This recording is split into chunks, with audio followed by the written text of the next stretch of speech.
여호수아, 사사기, 룻기, 사무엘 상하, 열왕기 상하, 역대 상하, 에스라, 느헤미야, 에스더, 이것을 역사서라고 합니다. 이 역사서란 말을 누가 제일 먼저 사용을 했는지 그 기원을 찾을 수가 없었습니다. 원래 구약 성경은 타나크라고 불렀다고 했죠. 그 타나크, 소라, 네비힘, 케투빔, 이것을 헬라어로 번역을 한 게 70인역입니다. 예수님의 제자들도 다 이 70인역을 읽으셨습니다. 그리고 하나님을 알았던 거예요. 그 70인역을 가지고 히에로니무스라고도 하고 제롬이라고도 합니다. 이 제롬이라는 사람이 약 400년경에 70인역과 이런 것들을 참고로 해서 라틴어 성경을 번역을 해서 만들어냅니다. 이걸 불가타라고 그래요. 그때부터 방금 말씀드린 소위 역사서의 윤곽이 드러나기 시작합니다. 그러니까 원래 사무엘이나 여호수아나 방금 말씀드렸던 그런 책들은 타나크에서는 네비임에 속해요. 예언서에 속합니다. 이게 불가타, 제롬을 거쳐오면서 역사서로 인식하기 시작합니다. 천 몇백 년 동안 우리 기독교인들이 성경의 역사서를 생각하는 그 역사의 의미가 무엇이냐? 우리가 국사책, 고구려 신라 백제 삼국시대 이렇게 이야기하는 그 역사냐? 정확히 그렇게 인식을 했습니다.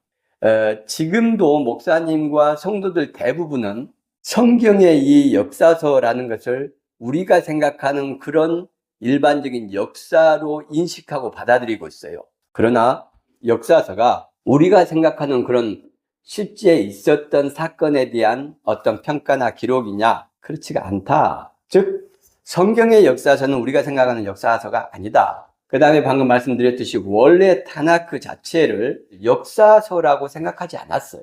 사무엘이나 열왕기의 이야기들을 이건 우리 선조들의 역사야 라고 이야기하지 않았다는 겁니다. 예언서라고 이런 이야기 하잖아요. 네비임, 예언서라는 게 미래를 이야기하는 것이 아니고 대언이라는 뜻입니다. 대언자들, 하나님의 음성, 하나님의 뜻을 대언한 내용들, 이게 예언서의 뜻이에요. 그러니 예언서를 역사로 보는 것이 아니고 하나님께서 우리에게 하시는 말씀으로 이해했다는 겁니다. 그런데 이게 한참 뒤에 수백 년이 지나서 제롬 같은 사람들과 역사서란 말이 본격적으로 등장하는 것은 17세기경입니다. 그러니까 지금부터 한 400년 정도밖에 안 됐죠. 그때부터 이제 역사서, 그때는 완전히 신학자들이 이 사무엘과 열왕기와 이런 것을 우리 역사하고 똑같은 역사적인 기록으로 인식하기 시작을 했어요. 그전에는 역사니 아니니 이런 걸 이야기할 필요조차도 없었습니다. 성경 전체가 하나님의 말씀이고 이것을 그냥 있는 그대로 무조건 수용하고 믿었어요.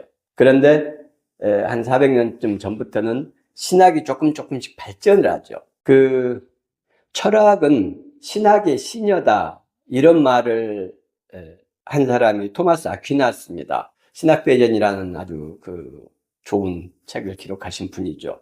그런데 약 100년 전까지는 신학이 신앙의 시녀였습니다. 신학이 신앙의 시녀.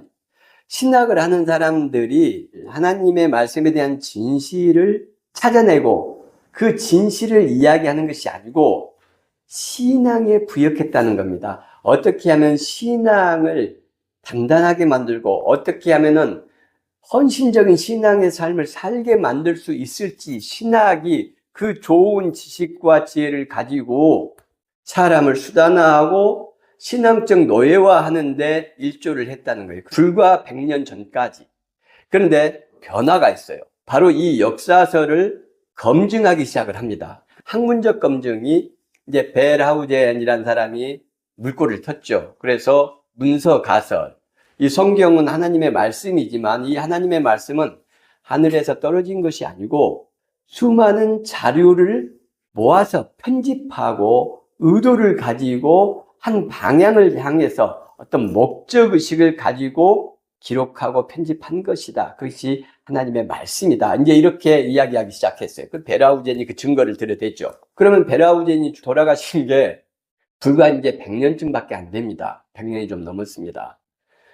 이 이후로 고등비평이라는 것이 발전을 합니다. 신학에서. 문서가설이라는 것을 이야기를 하면 이제 창세기 내용이 어디서는 여호와라는 이름만 쓰인다. 그건 이제 여호와 문서라고 부릅니다. 어디에서는 엘로힘, 하나님이라고만 쓰인다. 이건 하나님 문서라고. 또 어디는 제사장에 관련된 내용이 집중적으로 나온다. 제사에 대한 내용이다. 그건 이제 제사장 문서라고 합니다. 이렇게 이제 4개의 문서들을 구분을 하는 겁니다. 이런 것이 세분화된 게 이제 편집 비평이니 자료 비평이니 또는 문서 비평이니 양식 비평이니 이런 여러 가지 갈래로 나누어지면서 이제 고도의 전문화가 이루어집니다. 그게 100년도 안 됐어요. 한국에서 이런 신학을 공부하신 분들이 최초의 멤버라고 할 수 있는 분들이 지금 기독교 장로교 기장이라고 하죠. 장공 김재준 목사님 같은 분들, 이분이 한국 교단에서 1953년 정도에 쫓겨납니다. 그리고 이분의 신학을 이단화하기 시작해요. 그래서 교단을 만드신 분이 이제 장공 목사님이시죠. 그게 지금 기장이고, 우리의 정치와 현실에 대해서 참여하는 사회 참여적인 믿음과 신앙이 중요하다. 한병무 박사 이런 분들이 이제 초기에 이런 고등비평들을 배우신 신학자들이고 목사들입니다. 이분들이 한국에 돌아왔던 시기가 1960년, 70년 이래요. 선두주자들이죠. 한국에 먹히지 않았습니다. 다른 것을 공부하신 분들이 이제 신학적인 이야기죠. 이게 객관적이고 세계의 유수한 신앙인들, 천재들, 그런 분들이 믿음과 신앙과 성경이 무엇인지를 연구해서 발표한 내용입니다. 그래서 공부하는 것을 이야기를 하면은 자기 신앙을 가지고 저거 이단이네, 저게 목사야, 저건 적그리스도네, 이렇게 규정을 했다는 말입니다. 그 신앙이 신학을 규정해버리는 거예요.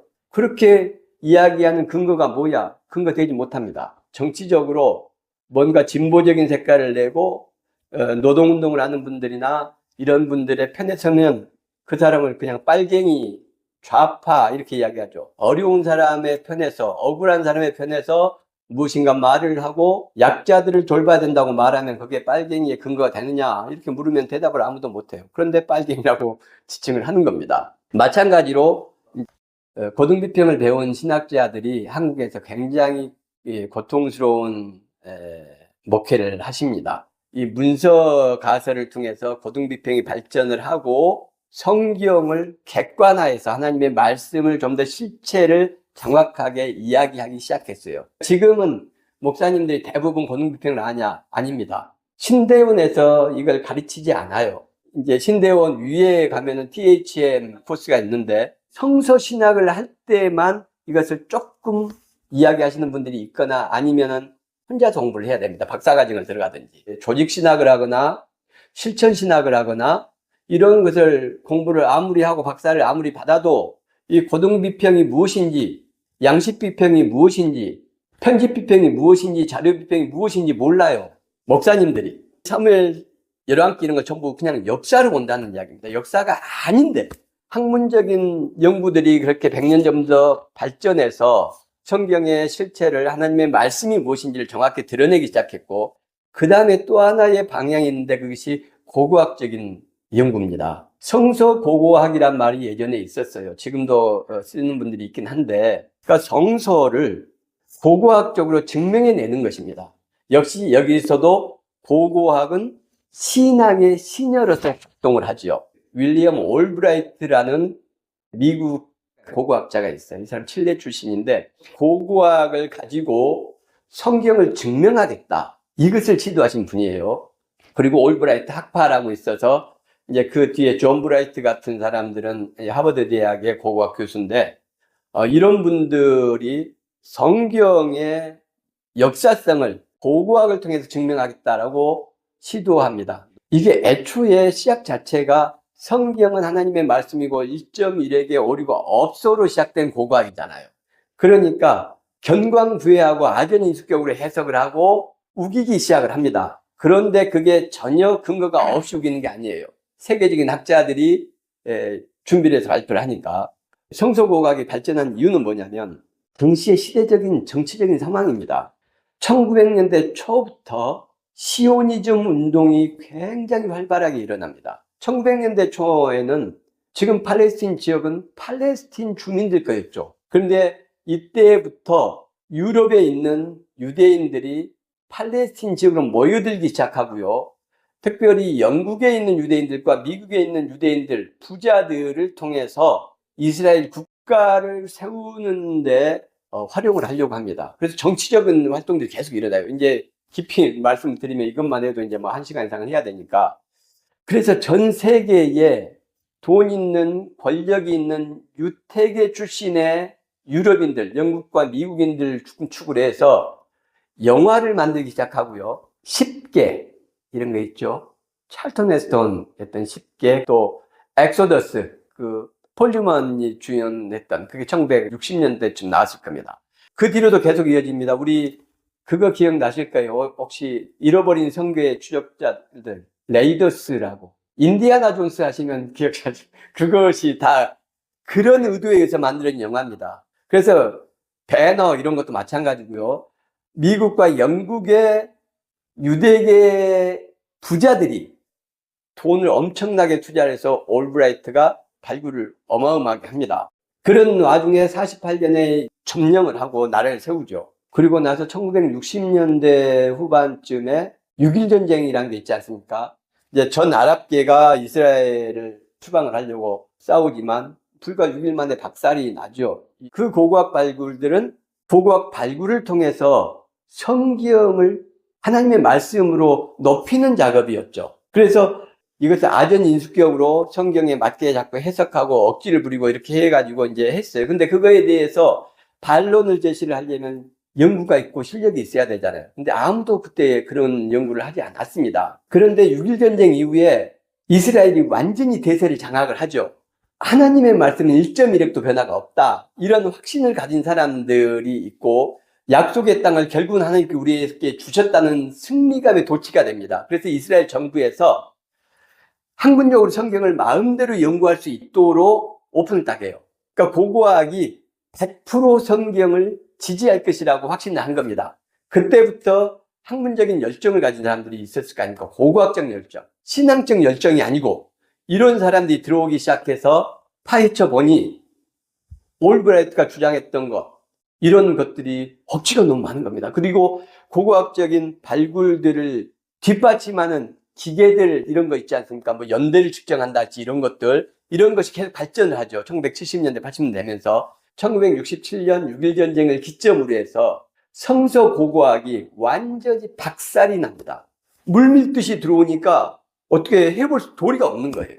그럼에도 불구하고 존 브라이트나 이런 사람들은 하버드 대학의 고고학 교수를 하면서 계속 우기고 있죠. 그래서 이 존 브라이트의 이스라엘의 역사라는 책은 저도 가지고 있고 읽었는데 한국 목사님들 중에서 공부 좀 한다는 분들은 이 책 다 있습니다. 그런데 안타깝게도 고고학적 진실을 말한 게 아니고 고고학이 성서학에 복종하는 그 결과물이 이스라엘의 역사라는 이 유명한 책이에요. 그 뒤에 이제 텔아비브 대학의 핑켈스타인이라는 사람이 있습니다. 지금도 이제 학자로서 열심히 활동하고 있고, 이 세력들이 1970년대 등장을 하면서 성서 고고학이란 말은 사라졌습니다.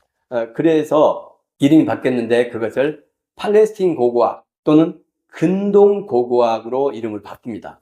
성서 고고학이 어쩌고 저쩌고 이렇게 이야기하면 그분은 공부를 좀 더 하셔야 한다. 성서 고고학이라는 말 자체를 지금 거의 쓰지 않아요. 이 핑켈스타인이 뉴욕타임즈에 2000년도에 이런 이야기를 했습니다. 성서는 고고학 시험에서 낙제점이더라. 이렇게 말을 했어요. 그러니까 성서를 가지고 고고학을 증명해낸다는 것은 낙제점이라는 거예요. 다윗의 위대한 왕국이 있었냐? 이제 그런 내용들이 전부 자세히 책으로 나오고 논문으로 나오고 이렇게 합니다.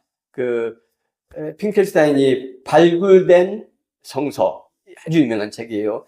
다윗 왕국은 그 화려하고 영광스러움은 없었고 엄청난 대제국이 아니었다.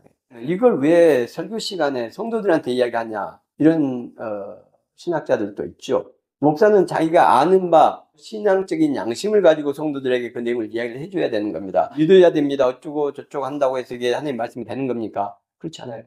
그러니까 하나님 말씀이 아니네, 이렇게 이제 생각할 수가 있죠. 그게 제일 문제입니다. 인간이 기록했어요. 그래서 오류가 있습니다. 의도를 가지고 다윗 왕이 실제로는 이만한 왕국을 가지고 있었는데 이만한 왕국의 왕이었다고 말할 수 있잖아요. 그게 뭐 문제입니까? 그렇게 해서 지금 포로 위에 있는 이 사람들을 용기를 주고 힘을 주고 조국을 재건하는 것이 무슨 문제가 됩니까? 아무 문제 안 됩니다. 팩트에 기반한 기록은 아니죠. 그건 인간의 기록이에요. 오류가 있어요. 근데 이게 어떻게 하나님 말씀이 되냐고. 하나님께서 그 말씀을, 하나님의 말씀을 인정하시고 하나님의 말씀을 증명해 주시는 거예요. 제가 신학을 하기 전에 꿈을 꿨는데 스가랴 11장 4절을 봐라, 이 꿈을 꿨다고 이제 말씀드린 적이 있습니다. 여호와 하나님이 가라사대 너는 잡힐 양떼를 먹이라, 이렇게 돼 있어요. 그러면 이 스가랴서는 예언서에 들어갑니다. 스가랴 선지자가 그 당시 정치적인 역사적인 상황 안에서 어떤 의도를 가지고 너는 잡힐 양떼를 먹이라, 여호와 하나님께서 그렇게 말씀하셨다. 그 시대에 어려운고 힘든 사람들을 돕고 보살피란 말씀이잖아요. 그런데 그게 2500년이 지난 한국에 제가 꿈을 꾼 겁니다. 우연일까요? 하나님께서 하나님의 말씀으로 저한테 주시는 거예요. 인간의 오류 있는 상황적인 기록을 2500년 뒤에 신학도 하지 않고 세상에서 잘 먹고 잘 살아보겠다고 사업한다고 왔다 갔다 하고 임명받는다고 뛰어다니는 저에게 그 말씀을 주신 겁니다. 꿈속에. 평생에 저는 목소리만 듣는 꿈은 지금까지 꿔본 적이 없어요. 그때 한 번이에요. 이렇게 하나님의 말씀이 드린 겁니다. 인간의 오류 많은 기록, 의도를 가진 기록이. 다윗 왕국이 거대하지 않았다고 해서 이건 하나님 말씀이 아니네. 역사적인 진실이 아니고 가장과 일종의 피켈스테인 같은 경우는 프로파간다라는 말을 씁니다. 그러니까 뭔가 의도와 목적을 가지고 주입시키고 세뇌시키기 위한 것이다 라고까지 이야기를 해요. 그게 뭐가 문제가 되는데요? 아무 문제 안 됩니다. 의도와 목적을 가진 프로파간다적인 기록을 하나님께서 당신의 말씀으로 인정하시고 받아들이셔서 지금 우리들 이 땅을 살고 있는 많은 신앙인들에게 하나님께서 주시잖아요. 그 말씀을 이루어 가시잖아요. 그래서 하나님의 말씀인 거예요. 아브라함이 실제로 우물을 팠다 안 팠다, 이거 가지고 하나님 말씀이 되고 안 되고 그런 게 전혀 아닙니다. 우리가 하나님 말씀에 대한 이해를 바로 하셔야 된다. 우리가 생각하는 역사가 아니다. 이 역사서의 내용은 원래도 예언서에 속했다. 이게 이제 이걸 말씀을 드리는 겁니다. 그리고 그것이 베라우젠의 그런 문서가들을 기점으로 해서 신학자들의 연구를 통해서 고등비평을 통해서 증명이 됐고, 고고학적인 연구를 통해서 또 그것들이 명확하게 증명이 됐다. 이 사무엘상이 기록될 때는 레비임이죠. 예언서가 기록될 당시, 그때는 배경이 어땠냐? 토라가 기록될 당시에는 바벨론의 포로로 있어서 이 바벨론에서 안주하고 사는 사람들을 고국, 예루살렘, 이스라엘, 팔레스틴 지역으로 데리고 가는 것이 목적이었다고 했죠. 그게 오경의 목적입니다. 제일 먼저 기록이 됐어요. 돌아왔습니다. 1, 2, 3차에 걸쳐서 귀환을 했어요. 일부는 바벨론 지역에 남아있고 일부가 돌아왔습니다. 돌아온 사람들은 남아있는 사람들에 비해서 경제적이나 사회적 상황이 좋은 사람들이 돌아왔겠습니까? 그게 좀 열악하고 나쁜 사람들이 돌아왔겠습니까? 나쁜 사람들이 돌아왔겠죠. 저기 가면은 아브라함에게 주신 그 약속의 땅이 있고, 야곱에게 주신 축복이 있고, 모세에게 주신 그 은혜가 있다, 이런 것을 계속 이야기했잖아요. 오경을 통해서. 잘 사는 사람은 아니 그게 굳이 필요 없어. 포로로 왔는데도 우리를 이렇게 편하고 행복한 삶을 살게 해주셨는데, 그러나 여기서 어려운 주인을 만나서 힘든 사람들은 돌아온 겁니다. 근데 그 사람들의 원래 신분은 왕족이었고 귀족이었고 제사장들이었어요. 돌아와서 그 아브라함과 야곱과 이삭과 요셉에게 주신 그 축복이 있을 줄 알았는데, 이방인들이 땅을 완전히 장악하고 있고 정치적인 권력, 경제적인 권력을 쥐지를 못하는 겁니다. 찾지를 못하는 거예요. 에스라 느헤미야가 와서 종교와 정치적인 개혁을 했지만 실패했습니다. 그렇게 100년이 지났고 소위 귀환한 그 귀족층들은 조국이고 뭐고 잘 먹고 잘 살자 해서 다 타락합니다. 제사장들부터. 그게 말라기에 나와 있고요. 어려움 속에서 따라왔던 사람들은 축복도 없지. 믿음 배신하고 잔머리 잘 굴리는 사람들은 여기 와서 또 부자 살고 민족도 배신하고 이렇게 하고 있지. 이게 뭡니까? 왜 그 축복과 약속이 없습니까? 이런 질문을 하게 되겠죠. 우리는 다 버리고 이렇게 왔는데, 믿음 가지고 왔는데 왜 아브라함 축복은 어디 있습니까? 하나님 안 계신 거 아닙니까? 또 이렇게 나오는 거예요. 질문에 대해서 대답을 해줘야 되죠. 이게 예언서입니다. 그 대답이. 이방인들이 다 장악하고 있고, 에스라 느헤미야가 이방인들을 그렇게 추방을 하려고 했는데 다 실패했고, 할아버지 땅 내놔. 너 우리 할아버지의 종이었잖아. 이러면서 그 땅 다 뺏으려고 했고, 그러니 그 땅에 살던 약자들, 결국은 나그네, 고아, 과부 이런 사람들이죠. 그 사람들과 계속 싸웠던 거 아닙니까? 그 정치적인, 경제적인 권력을 다시 되찾기 위해서. 근데 그게 실패했어요. 그것을 바벨론에 있던 사람들이 소식을 다 듣는 겁니다. 그들은 부채감이 있죠. 우리는 여기 평안함에 만족하면서 고국으로 돌아가지 않았어. 근데 고국에 돌아간 사람들이 실패한 소식이 계속 들려요. 객관적으로 보는 겁니다. 에스라 느헤미야가 저렇게 하면 안 돼. 왜 이방인들을 다 쫓아내고 결국은 저들이 팔레스틴 지역을 실질적으로 장악하고 힘을 가지고 있는데 왜 저렇게 하지? 적은 수가 가가지고 산발락과 싸우고 모압 사람과 암몬 사람을 추방하려고 할 게 아니고 그들이 더 힘이 더 센데 그러니까 계획이 실패할 수밖에 없어. 이걸 객관적으로 보는 겁니다. 노선 바꿔. 우리 조상들의 자료와 글들을 모은 겁니다. 그게 예언서예요. 예언서의 핵심이 뭡니까?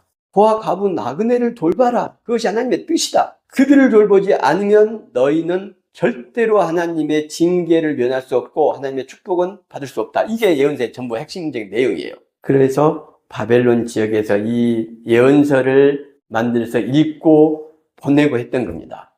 그러니까 어려운 상황에 있으면서 그 해결할 수 있는 능력은 없고 질문은 해결되지 않을 때에 그들의 의문과 질문을 해결해주고 그들이 현실적으로 맞는 정책과 노선을 결정하게 하는 것들이 예언서예요. 그 배경, 사무엘 배경. 이것을 알고 우리가 예언서들을 쭉 읽어가야 됩니다. 이제 방금 오늘 읽은 내용을 보면은 이제 한나가 등장을 하죠. 그래서 뭐 여러 가지 아이를 못 낳아서 고통을 받고 또 분인나가 이렇게 도발을 많이 해서 통곡하고 힘들어했습니다. 그래서 상황이 바로 방금까지 말씀드린 이 예언서의 배경이 되는 이스라엘의 상황과 똑같아요. 고국에 돌아왔지만 눈물과 고통밖에 없고 하나님의 축복은 보이지 않고 절망적인 암흑의 세상에서 살아가고 있는 이 이스라엘과 한나 아이를 낳지 못하고 그것으로 인해서 눈물 짓고 고통스러워하고 근데 이 상황과 한나의 상황은 인간이 해결해 줄 수 없지 않습니까? 그래서 한나가 하나님께 기도하죠.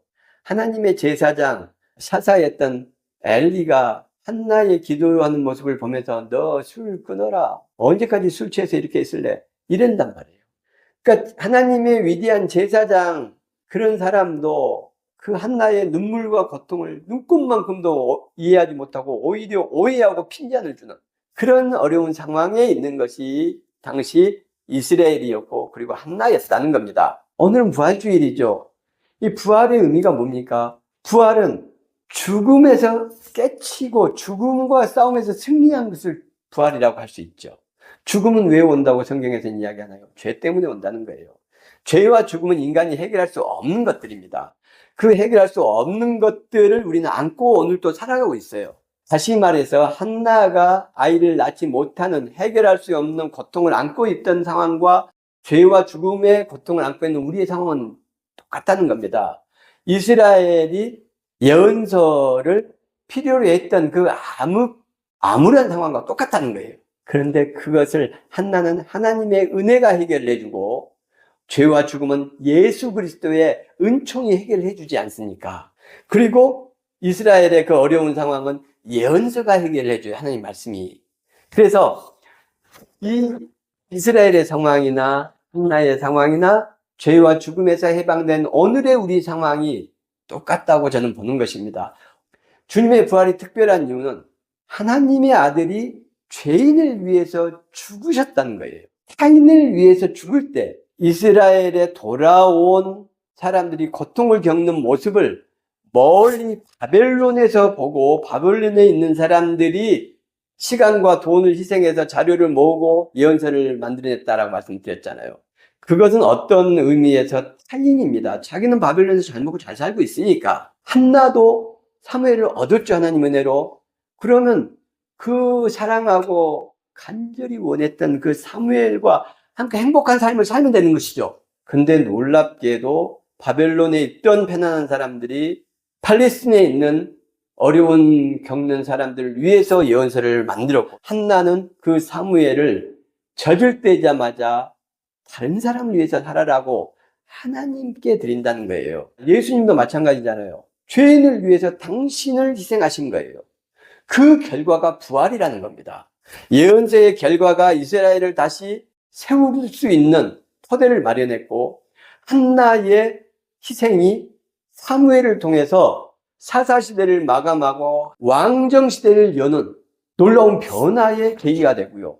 예수님의 이타적인 죽음을 통해서 부활과 영생이 우리한테 주어지는 겁니다. 그러니까 우리가 부활에 동참한다는 것은 이타적인 삶을 살면 거기에 하나님의 은혜가 임하고 우리에게 부활이 상으로 주어진다는 것을 기억하는 것이 좋지 않겠느냐.